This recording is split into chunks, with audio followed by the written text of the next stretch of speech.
Everyone thinks the Opium Wars were about politics. They were about one corporation's deliberate plan to addict an entire nation. The East India Company wasn't a government. It was a private corporation chartered by the British Crown in 1600. By the 1770, it had become something far more dangerous, a merchant empire with its own armies, its own territories, and a balance sheet that demanded infinite growth. That demand would reshape Asia and destroy millions of lives. The problem was simple. India had silk, spices, cotton, goods England wanted desperately, but Indians didn't want English goods in return. Trade was one-directional. The company bled silver constantly, shipping bullion east with no equivalent return. By the 1750s, the math was broken. They needed a product India would buy. They found it in Bengalese opium. Opium wasn't new to Asia, but the company saw something others didn't, a market they could monopolize and a commodity that created its own demand. They began controlling production in Bengal. By 1773, the company had declared a monopoly on opium cultivation. Farmers had no choice. They grew what the company ordered. The strategy was deliberate. Company executives in London knew exactly what they were doing. Internal documents show they discussed addiction openly, not as a side effect, but as the mechanism. Addicted consumers don't stop buying. They can't. The company wasn't selling a commodity. It was selling dependency as a business model. By 1800, the company controlled nearly all opium exports from India. Profits soared. But there was a problem they hadn't anticipated. The Chinese government saw what was happening. They watched addictions spread through their ports. They watched their silver drain out as Chinese buyers paid for opium in precious metal. They decided to stop it. In 1799, the Chinese emperor issued an edict banning opium. It was clear. Possession was illegal. Distribution was illegal. The penalty was severe. For a moment, just a moment, the company's machine faced an obstacle it couldn't buy or bribe its way past. They didn't know yet that they were about to wage war against a nation of 300 million people to protect their drug trade. The company's response was to smuggle harder. They moved opium through intermediaries, through private traders, through any channel that avoided the appearance of direct violation. By 1810, illegal opium shipments into China had tripled. The company's share of the trade was enormous and entirely illicit. They were running a criminal enterprise at a national scale. Chinese officials grew desperate. By 1820, addiction had metastasized through the port cities. Officials reported that soldiers were addicted, magistrates were addicted.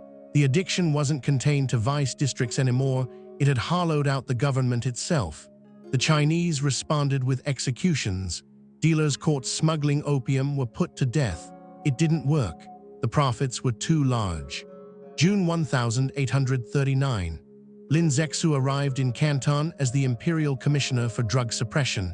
He was not a bureaucrat, he was a reformer with genuine authority. He immediately seized all opium in the port, 20,000 chests. He confiscated it from traders, from warehouses, from every smuggling operation he could locate. Then he ordered it destroyed. The company's directors in London received the news. Thousands of chests, millions in potential profit, had been destroyed. They had a choice. They could accept the loss and stop, or they could escalate. The shareholders had already been promised returns. The company had already committed capital. They chose escalation. They chose war. The First Opium War began in June 1840. British warships arrived off the Chinese coast. They weren't there to defend British subjects. They were there to force open a market, to protect a drug trade, to ensure that Chinese citizens could be addicted and exploited for corporate profit. This was colonialism stripped of its moral pretense. This was pure economic coercion backed by artillery. The Chinese military was overwhelmed. They had junks and cannons. Britain had steam-powered warships with superior firepower. Within 2 years, the war was effectively over. The Treaty of Nanking, signed in August 1842, forced China to open 5 ports to British trade. It forced indemnities. It ceded Hong Kong to British control, and it forced the legalization of opium. Company had won. The Chinese government was forced to permit the drug trade they'd spent decades trying to eliminate. Opium imports surged. By 1850, over 40,000 chests were entering China annually. By 1880, that number had quadrupled. An entire nation's public health was sacrificed for shareholder returns. The addiction that had been illegal was now backed by a treaty and enforced by warships.